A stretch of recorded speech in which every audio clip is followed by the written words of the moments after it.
All right, today we're jumping headfirst into a really intense scenario.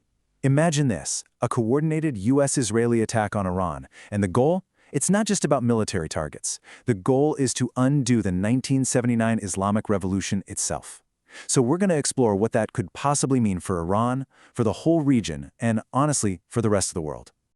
So, let's start with the big question that's going to guide us through this whole thing. What actually happens if a political and religious system, one that has shaped an entire nation for almost half a century, is just suddenly flipped on its head? The consequences are absolutely massive, so let's break it down piece by piece.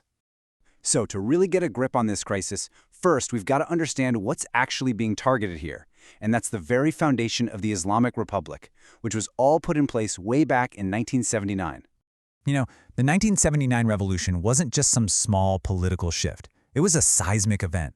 It created this totally unique system of government where, at the end of the day, all power, both political and religious, is in the hands of one person, the supreme leader. This single principle has been the bedrock of Iran for decades. Now, what's so critical to understand are the three pillars that this whole revolution was built on. First, you've got solidifying that religious rule at home. Second, it was always about exporting that revolutionary thinking across the Middle East. And third, and this is a big one, it was about directly challenging the United States and Israel. This stance has basically defined the politics of the entire region ever since. Okay, so now let's zoom in on the epicenter of it all, Iran itself. With the entire regime under attack, the most immediate question is pretty simple: can it actually survive? And this just perfectly captures the internal tug of war that would explode into the open. On one side, you've got the people who support the regime, and they are backed by an incredibly powerful and well-organized security force. But on the other side, you've got these urban groups and many others who've been part of protest movements for years. They represent this deep, simmering internal dissent. These two forces are absolutely on a collision course. But here's the thing, and this is probably the most crucial point to understand. Despite all the protests over the years, the state still holds all the cards when it comes to force. This control over the military and the security services, what experts call coercive power, is the real deciding factor. It's a system that has been brutally effective at crushing dissent before, which means a quick, clean collapse of the regime, well, that's anything but a sure thing. Okay, so now let's pull the camera back a bit from Tehran and look at that first ripple effect. How are Iran's neighbors reacting to all this chaos? Well, the reaction from the Gulf Arab states is really telling. To nobody's surprise, they are deeply alarmed. But they are not rallying to Iran's side, just the opposite. After seeing missile attacks in the region, they're closing ranks with each other. And notice that last point. It's super important. The focus has shifted. The game isn't about winning over public opinion in other Arab countries anymore. It's all about what the Iranian public itself is going to do.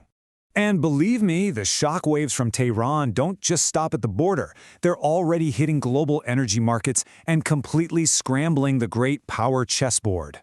And boom, right away you see the economic fallout. The Strait of Hormuz is this tiny choke point that a huge amount of the world's oil has to pass through. Any tension there sends oil prices through the roof.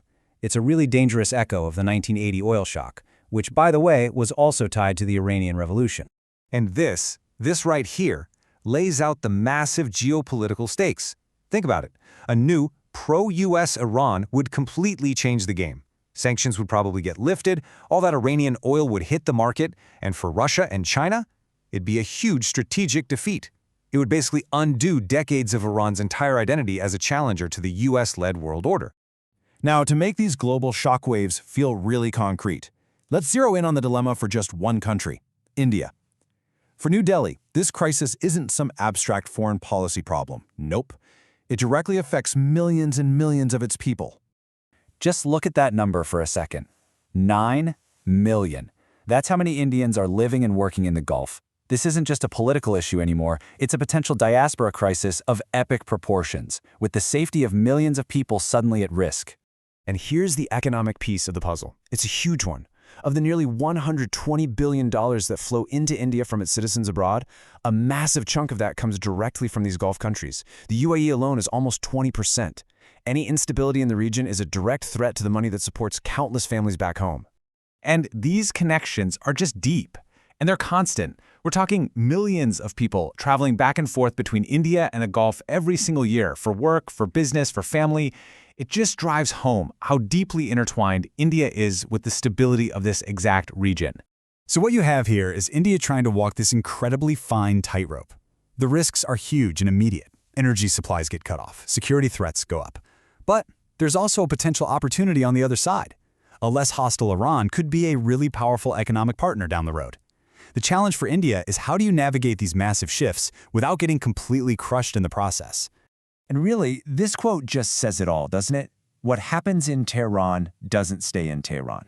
The outcome here is going to cast a long, long shadow over the entire region and the whole global system, likely for years to come. Which leaves us with this final, really critical question.